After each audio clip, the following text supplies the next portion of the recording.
Abyan may aga dira sa imo kag welcome gid sa sining aton palatuntunan ang Ilonggo Daily Light from God's Word Radio Broadcast. Nagaling pa diri sa Bay City, Negros Oriental. Ko si Pastor Ipapra.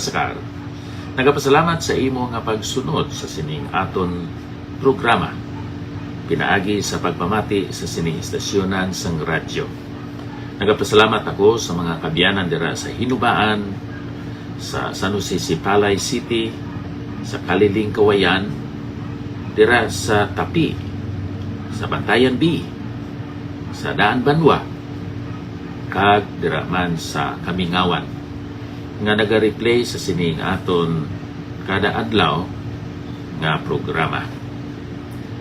Karon nga adlaw aton basahon ang 2 Samuel chapter 12 from verse 1 tubtub diri sa verse 7. Akong ginabasa ang New King James Version. Then the Lord sent Nathan to David, and he came to him and said to him, There were two men in one city, one rich and the other poor. The rich man had exceedingly many flocks and herds, but the poor man had nothing except one little ewe lamb, which he had bought and nourished, and it grew up together with him and with his children. It ate of his own food and drank of his own cup and lay in his bosom. It was like a daughter to him. And a traveler came to the rich man who refused to take from his own flock and from his own herd to prepare one for the wayfaring man who had come to him. But he took the poor man's lamb and prepared it for the man who had come to him. So David's anger was greatly aroused against the man, and he said to Nathan, As the Lord lives, the man who has done this shall surely die. And it shall restore fourfold for the lamb, because he did this thing, and because he had no pity. Then Nathan said to David, You are the man. Thus says the Lord God of Israel, I anointed you king over Israel, and I delivered you from the hand of Saul. Kabayang Ginoo, magapakamayo sa sining pulong nga aton basa. Sa sining pag-istorya ni Nathan, isa ka propita,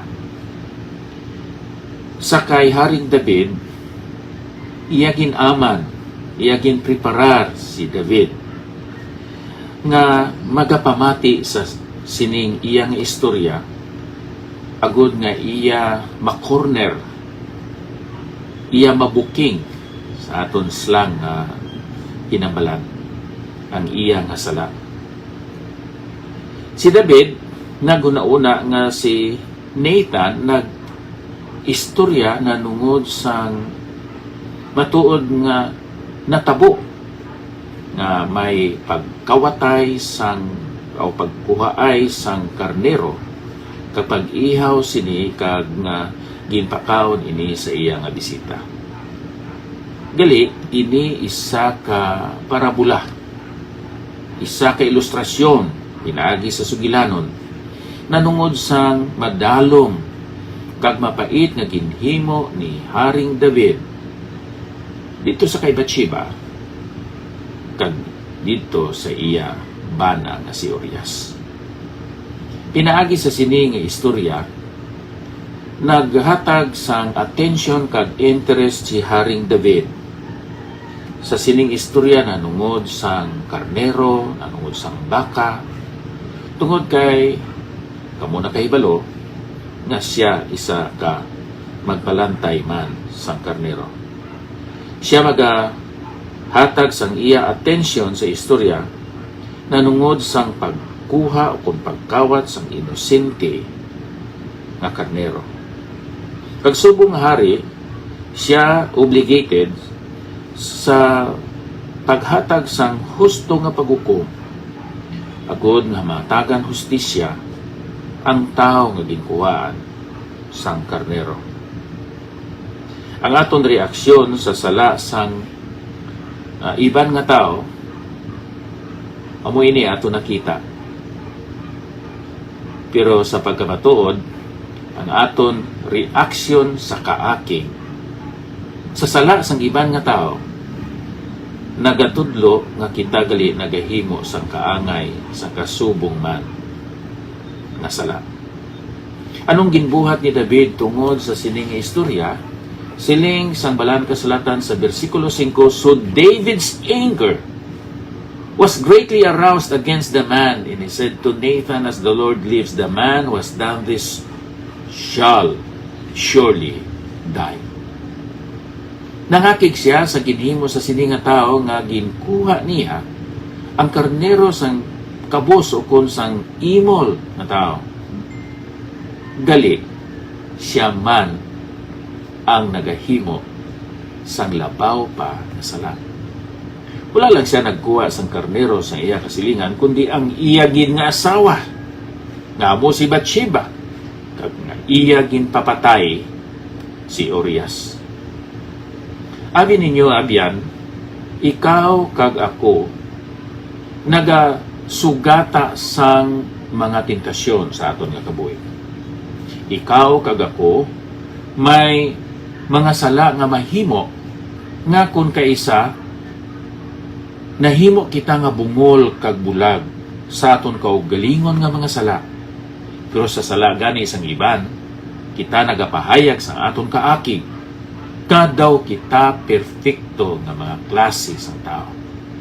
Si Haring David nagpahayag sang iya kaakig sa sini nga tao nga nagkuha sang karnero sang iya nga kasilingan.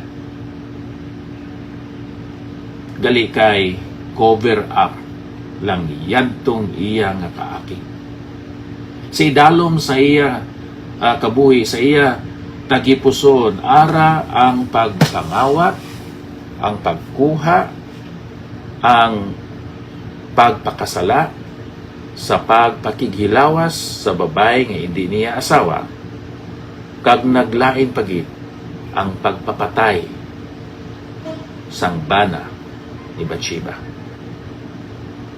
Ang aton statement amoy ni, we are not born yesterday. Inang tao nga nagapahayag gid sa iya kaakig, batok sa iya nga utod, batok sa iya nga kasilingan, batok sa iya utod o kaupod nga miyembro sa simbahan, wala ta makahibalo, may ara gali sila nasala.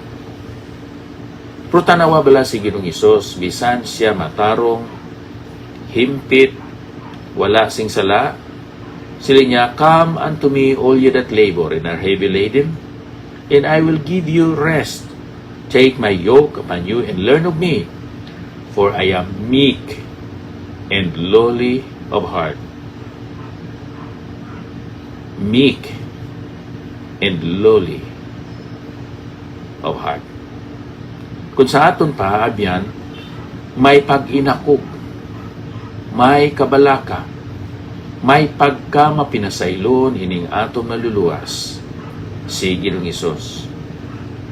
For my burden is easy, for my yoke is easy, and my burden is light.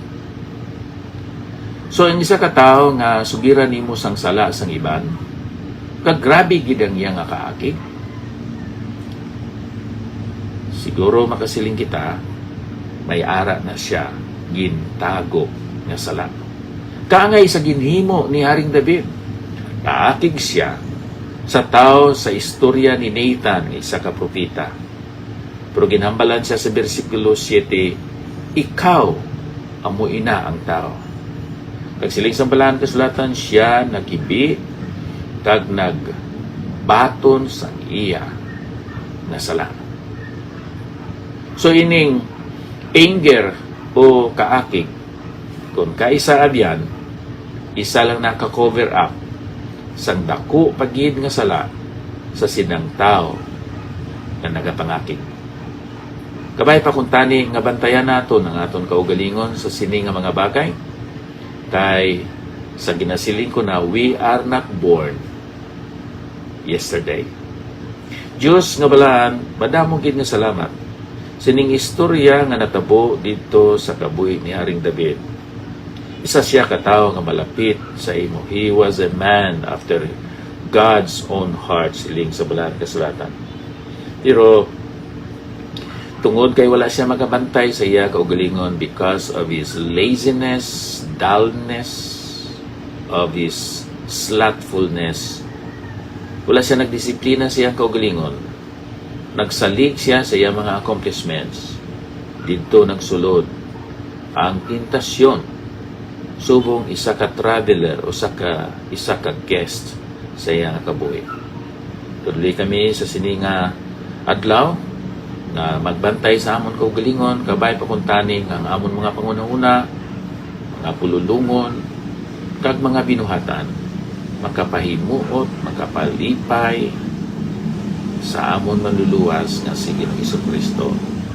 Na sa iya ngalan kami karon pag-aampo. Amen.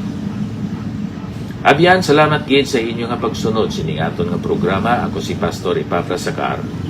Nagasiling ang Dios nagauna, nagaupod, kag nagasunod sa aton. Damo gid. Salamat.